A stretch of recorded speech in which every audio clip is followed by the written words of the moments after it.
Hello friends, welcome to my channel prepare with Arnab. तो आज वो दिन आ ही गया। बहुत आप लोगों के बहुत रिक्वेस्ट आ रहे थे कि मैं अपना CHSL डिस्क्रिप्टिव कॉपी आपके साथ शेयर करूं। आप लोग जानते हैं मेरे डिस्क्रिप्टिव एग्जाम में CHSL 2020 में 78 मार्क्स आए हैं। तो आज देखेंगे कि हम मैंने कैसे लिखा है, मैंने कैसे ऐसे लिखा है एंड लेटर लिखा है, और मेरा थिंकिंग कैसा था, और मैंने कैसे एग्जाम में मतलब प्लान करके कैसे धीरे धीरे मैंने सब लिखा है। ठीक है, तो आइए देखते हैं। तो ये रहा मेरा डिस्क्रिप्टिव कॉपी। मैंने RTI लगाया था, तो RTI राइट टू इन्फॉर्मेशन, तो वहाँ से मुझे अपना कॉपी मिल गया। तो पहले एक बात बोल दूं कि बहुत ही मैंने मैंने घर से प्लान बना के गया था। घर से मैं एग्ज़ाम देने गया कि मैं लिखूंगा वेरी सिंपल, बहुत सिंपल सा लिखूंगा, वेरी लूसिड लैंग्वेज में लिखूंगा, कोई भी ज़्यादा ट्रिकी वर्ड, कोई भी कॉम्प्लिकेटेड और ज़्यादा कठिन शब्दों का यूज़ नहीं करूंगा, स्ट्रेट फॉरवर्ड लिखूंगा और टू दी पॉइंट लिखूंगा। तो ये चार तीन पॉइंट मैंने दिमाग में बैठा लिया था कि मैं सिंपल लिखूंगा और टू दी पॉइंट लिखूंगा और बहुत ही आसान लैंग्वेज में लिखूंगा, वो ऐसे हो या लेटर हो। ठीक है, तो मैंने ये घर से तय करके गया था। तो ये रहा मेरा कॉपी। ये ऐसे कॉपी होता है CHSL और CGL डिस्क्रिप्टिव का।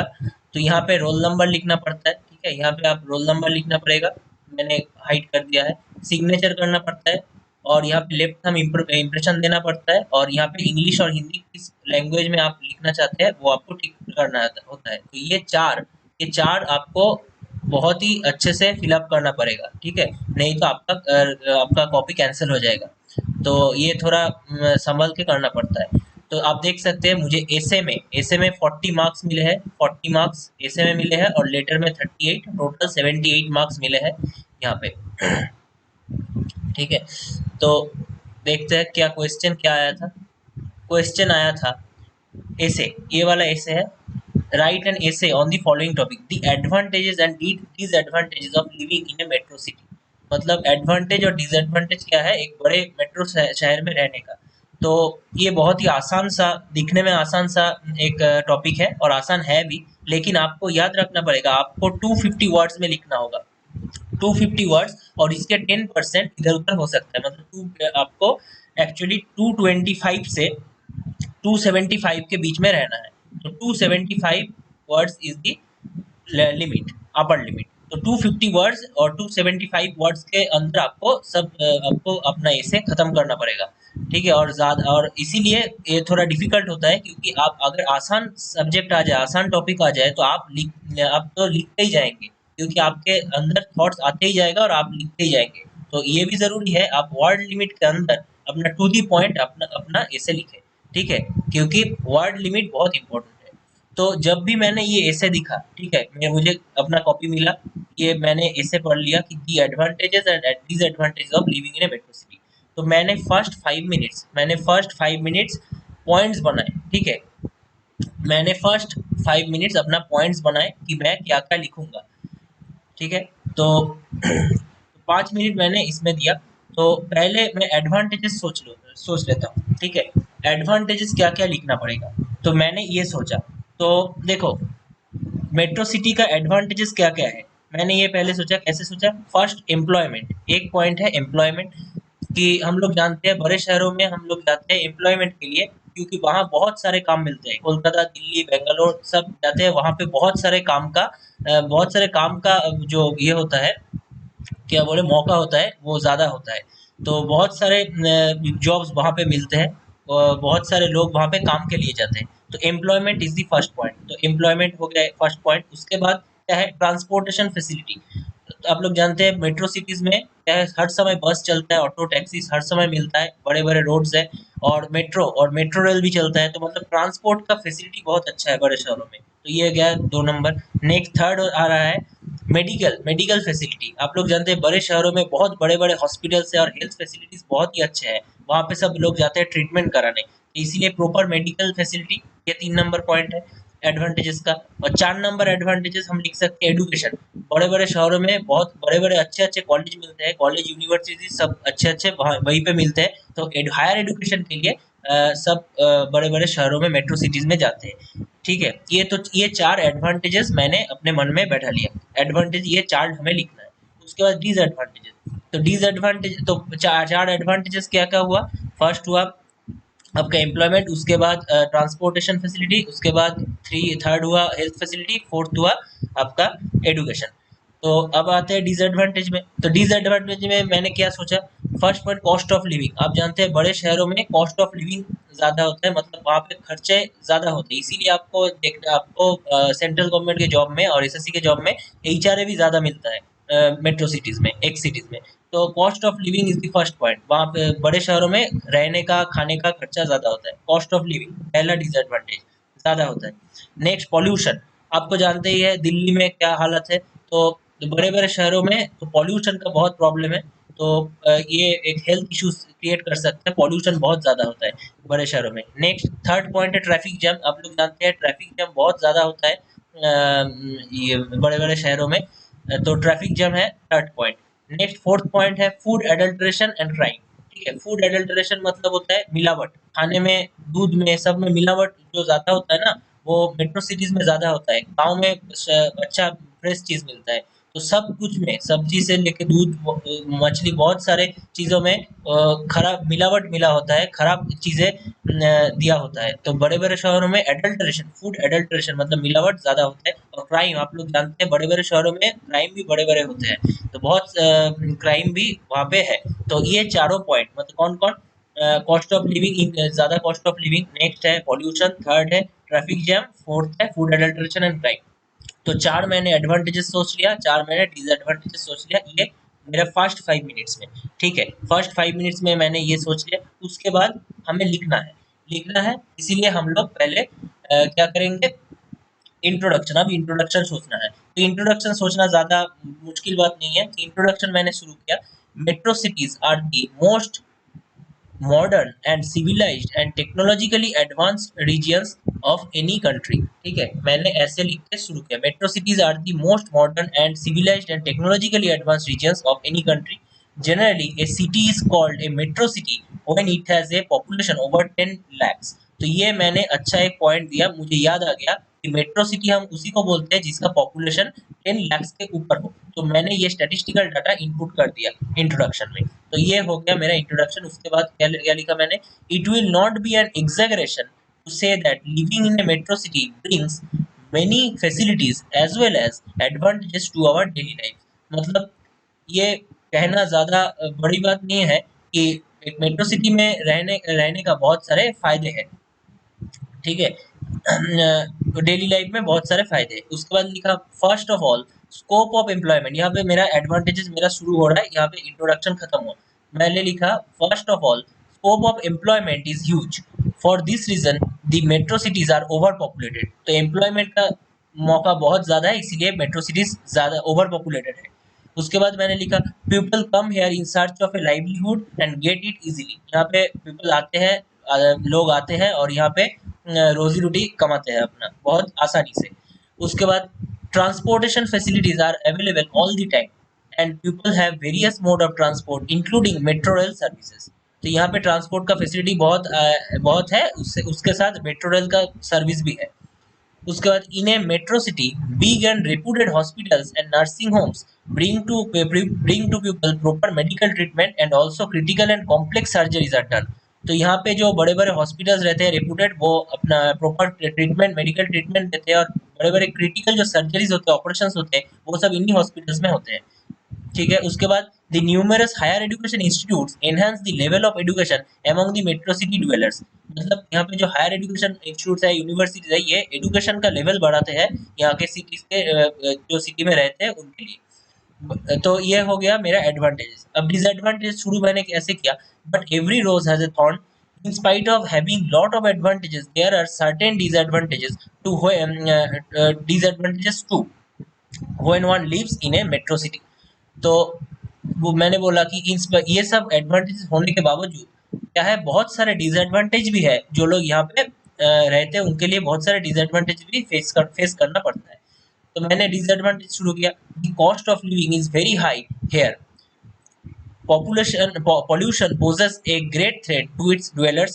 Recently, a metro city like Delhi had to close its schools just due to the menace of air pollution. तो मैंने एक रिसेंट डाटा दिया, तो आप लोग जानते हैं दिवाली के टाइम शायद तो दिल्ली को अपना स्कूल सब बंद करना पड़ा बच्चों के लिए, क्योंकि वहाँ पे पॉपुलेशन इतना, वहाँ पे पॉल्यूशन इतना ज्यादा हो गया था। तो मैंने ये रिसेंट डाटा मैंने अपने एसे में पुट कर दिया कि city like Delhi had to close its schools just due to the menace of air pollution के लिए।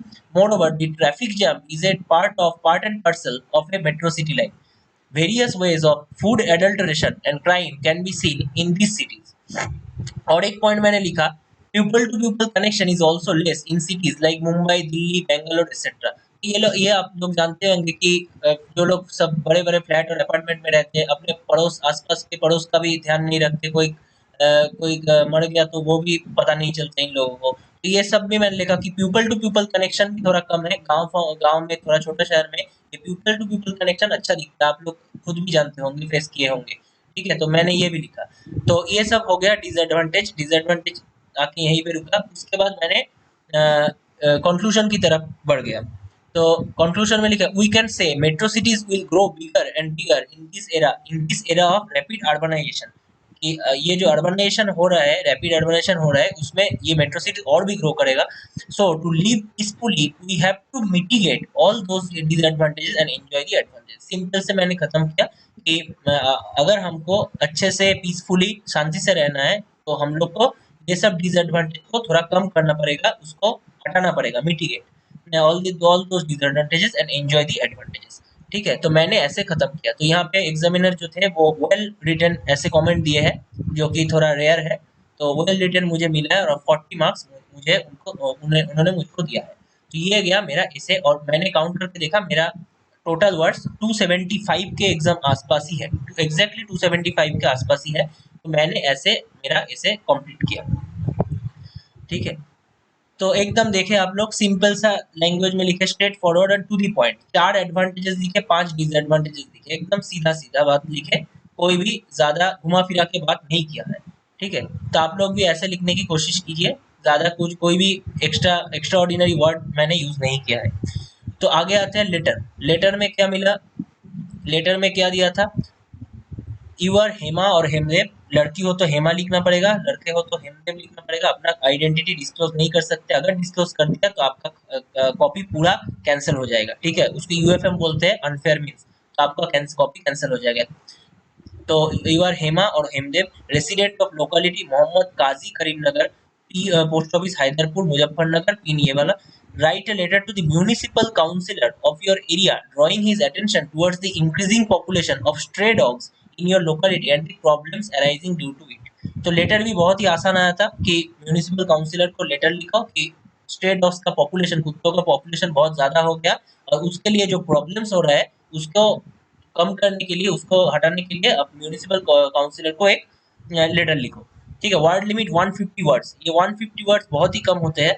ठीक है, ये सब जो फॉर्मेट होता है उसमें भी बहुत सारे वर्ड चले जाते हैं। तो मैंने क्या किया, लेटर के लिए दो 4 मिनट सोच लिया कि लेटर फॉर्मेट कैसा होगा। फॉर्मेट एक बार मन में सोच लिया कि ऐसा ऐसा फॉर्मेट बनाना पड़ेगा। एक बार मैं घर से करके आया हूँ, फिर भी एक बार सोच लिया, 2 मिनट लिया कि फॉर्मेट कैसे लिखना है, वो मैंने सोच लिया। उसके बाद 2 मिनट मैंने दिया कि मैं पॉइंट क्या लिखूंगा। यहाँ पे भी कुत्तों का प्रॉब्लम है, तो मैंने पॉइंट बना लिया कि क्या करते हैं, रोज रात को भौंकते हैं, तो रात को अगर कुत्ता भौंकेगा तो सोने में प्रॉब्लम होगा हमारा। और क्या होगा, और जो लोग बच्चे हैं, बच्चे उसको कुत्ते तंग करते हैं, और आसपास के जो लोकेलिटी के बच्चे हैं, वो लोग बहुत डरे हुए रहते हैं कुत्तों के प्रॉब्लम से। और कुछ लोगों को कुत्तों ने काट भी लिया है, और ऐसा भी हुआ है, तो ये भी एक पॉइंट है। और कुत्ता रहता है तो इधर उधर हक देते हैं वो लोग, तो कुत्ता के लिए क्लीनलीनेस का भी प्रॉब्लम होता है बहुत, शहर में लोकेलिटी में क्लीनलीनेस का भी एक इशू रहता है। तो ये 3-4 पॉइंट मैंने मन में बना लिया। उसके बाद मैंने लिखना शुरू किया। यहाँ पे मोहम्मद काजी करीमनगर, पोस्ट ऑफिस हैदरपुर मुजफ्फरनगर 251001, ये है। एड्रेस लिख दिया। उसके बाद मैंने डेट लिखा 9 जनवरी 2022, एग्जैक्ट फॉर्मेट जो होता है। उसके बाद दी councillor Mohammad Kazi Karimnagar Muzaffarnagar municipal corporation, इसको हम लेटर लिख रहे हैं, ये फॉर्मेट के अंदर आ गया। सब्जेक्ट देना पड़ता है, सब्जेक्ट लिखा problems cost due to increasing stray dogs, problem, ये सब्जेक्ट मैंने लिखा। उसके बाद मैंने मेन पार्ट शुरू किया। Sir, with due respect, I want to draw your kind attention to the fact that the rising number of dogs in our locality is causing a great deal of trouble to the people now these days। ठीक है, मैं आपका attention draw करना चाहता हूँ कि मैं हमारे लोकेलिटी में जो कुत्तों का पॉपुलेशन इंक्रीज हुआ है वो बहुत दिक्कत पैदा कर रहे हैं हमारे लिए। ठीक है, उसके बाद मैंने लिखा the dogs bark all the night and create nuisance. ये नुइसेंस मतलब डिस्टरबेंस क्रिएट करता है जो डॉग्स बार कुत्ता भौंकता है उसके लिए। The local children are afraid of this dogs very much. उसके बाद some of the people have also got beaten by this dogs. कुछ लोगों को कुत्तों ने काट भी लिया है। They also create problems to the cleanliness of our locality. जो कुत्तों के लिए हमारे लोकेलिटी में जो साफ सफाई और क्लीनलीनेस का भी एक प्रॉब्लम है। ठीक है, वो लोग डस्टबिन फस्टबिन इधर उधर गड़बड़ करते उसको छेड़ते हैं तो वो क्लीनलीनेस का भी प्रॉब्लम होता है, आप लोग देखे होंगे। तो वही सब लिखा, जैसे जो दिखता है वही लिखा, कुछ ज्यादा कुछ एक्स्ट्रा ऑर्डिनरी नहीं लिखा। सिंपल सा लैंग्वेज में आप देख ही सकते लिखे है। उसके बाद फिनिशिंग कर रहे हैं, आई therefore request you to take some steps regarding this as soon as possible। तो ऐसे लेटर जब लिखते हैं हम लोग रिक्वेस्ट करते हैं कि कोई स्टेप लिया जाए कि इसके लिए जो प्रॉब्लम्स होता है उसको कम करने के लिए कुछ स्टेप्स लेने के लिए रिक्वेस्ट करते हैं। तो लिखा आई therefore request you to take some steps regarding this as soon as possible। Also I urge you to make some arrangements for vaccination of these stray dogs। ये मैंने लिखा कि कुत्तों जो काट रहा है उसको उन लोगों को वैक्सीनेशन अगर कर दिया जाए तो थोड़ा सेफ रह सकेंगे हम लोग। इसीलिए बोला I urge you to make some arrangements for vaccination of this stray dogs. Thank you yours sincerely Hemdev. ऐसे करके मैंने लेटर खत्म किया। Resident of locality bracket Hemdev कौन है, रेसिडेंट ऑफ लोकेलिटी। तो इसमें लेटर में मुझको 38 मार्क्स मिला है। ठीक है, 38 मार्क्स मिले हैं। तो मैंने क्या किया, अपना ऐसे है जो ऐसे 35 मिनट्स में कंप्लीट किया। 35 फर्स्ट 5 मिनट्स थिंकिंग में और 30 मिनट्स लिखने में बहुत इनफ है। 35 मिनट्स ऐसे में लिखा, ऐसे में दिया। उसके बाद 15 मिनट्स लेटर 150 वर्ड्स, ये लिखने में आपको 15 मिनट्स भी नहीं लगेगा। ठीक है, 2-4 मिनट फॉर्मेट एंड पॉइंट्स बना लिए और 10-11 मिनट में ये 100 वर्ड्स तो आप लिख ही सकते हैं। तो 15 मिनट्स में मैंने लेटर लिख दिया, तो हो गया टोटल 50 मिनट्स कंप्लीट हो गया। उसके बाद मैंने क्या किया, 5 मिनट्स रिवीजन किया। 5 मिनट्स रिवीजन एंड अंडरलाइन, आप देख सकेंगे यहाँ पे मैंने 5 मिनट्स रिवीजन में दिया। मैंने रिवीजन किया, अगर कोई कुछ वर्ड छूट गया और सेंटेंस में गड़बड़ हो तो उसके लिए रिवीजन किया। और अंडरलाइन देखो, मैंने अपना अच्छा मेन पॉइंट सब अंडरलाइन किया। एडवांटेजेस में एम्प्लॉयमेंट अंडरलाइन किया, ट्रांसपोर्टेशन फैसिलिटीज अंडरलाइन किया, प्रॉपर मेडिकल ट्रीटमेंट अंडरलाइन किया, हायर एजुकेशन अंडरलाइन किया। मतलब एडवांटेजेस को मैंने एग्जामिनर को ऊपर से दिखा दिया कि मैंने ये एडवांटेजेस लिखे हैं। वो अगर ना भी पढ़े उसका आंख अटक जाएगा मेरे एडवांटेजेस पॉइंट में। ठीक है, disadvantage the cost of living, pollution, उसके बाद traffic jam, food adulteration and crime, people to people connection, मतलब ये सब उसको ना भी देखे तो भी दिख जाएगा। तो मैंने ये सब मेन पॉइंट अंडरलाइन कर दिया। तो मैंने ये 5 मिनट लास्ट 50 मिनट्स के बाद 5 मिनट्स मैंने रिवीजन एंड अंडरलाइन में दिया। तो 55 मिनट्स हो गए। तो 5 मिनट्स मैं बैठा रहा, 5 मिनट्स है एक्स्ट्रा टाइम मैं लेके चला, तो 5 मिनट्स मैं बैठा रहा। मतलब मैंने पूरा टाइम यूटिलाइज किया, पूरा 55 मिनट्स मैंने यूटिलाइज किया पूरा थिंकिंग में और लिखने में। बहुत सारे कैंडिडेट मैंने एग्जाम हॉल में देखा कि वो लोग जल्दबाजी में थे, 30 और 35 मिनट्स में अपना लिखना कंप्लीट करके बैठ गए कि सोचे कि जितना जल्दी हो जाएगा उतना ज़्यादा मार्क्स मिलेगा। ऐसा नहीं है, आप पूरा 55 मिनट्स 50 मिनट्स आप पूरा दें। पूरा अगर 55 मिनट्स 50 मिनट्स यूज़ करेंगे तो आपका राइटिंग भी अच्छा होगा, आपका थिंकिंग जितना अच्छा होगा आपका राइटिंग भी अच्छा होगा। तो थिंकिंग में और ब्रेनस्टॉर्मिंग में थोड़ा टाइम ज़ाया करें, थोड़ा टाइम दें। तो उसके अगर थिंकिंग अच्छा हो, अगर पॉइंट अपना अच्छा बना लिए अपने दिमाग में, तो आपका लिखना भी आसान हो जाएगा और आपका लिखना भी अच्छा होगा और एग्जाम और टू दी पॉइंट आपको लिखने को मिलेगा। ठीक है, तो डू नॉट मेक हरी, जल्दबाजी ना करें, डिस्क्रिप्टिव में पूरा टाइम ले, अच्छे से लिखें। तो इतना ही था। तो मेरे चैनल को आप ज़रूर सब्सक्राइब कीजिए और कोई भी डाउट हो तो प्लीज़ कमेंट बॉक्स में ज़रूर लिखें। मेरा एक टेलीग्राम चैनल भी है, प्रिपेयर विद अर्नब, यहाँ पे मैं सारे अपडेट्स देता हूँ, इंक्लूडिंग नए नए जॉब नोटिफिकेशन जब भी आता है वो भी देता हूँ। और मेरे इस वीडियो को प्लीज़ लाइक और शेयर करें और मेरे चैनल को ज़रूर सब्सक्राइब करें।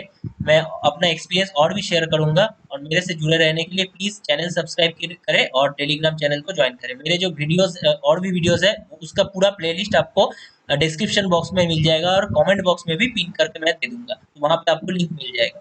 ठीक है? तो आज के लिए इतना ही। Thank you.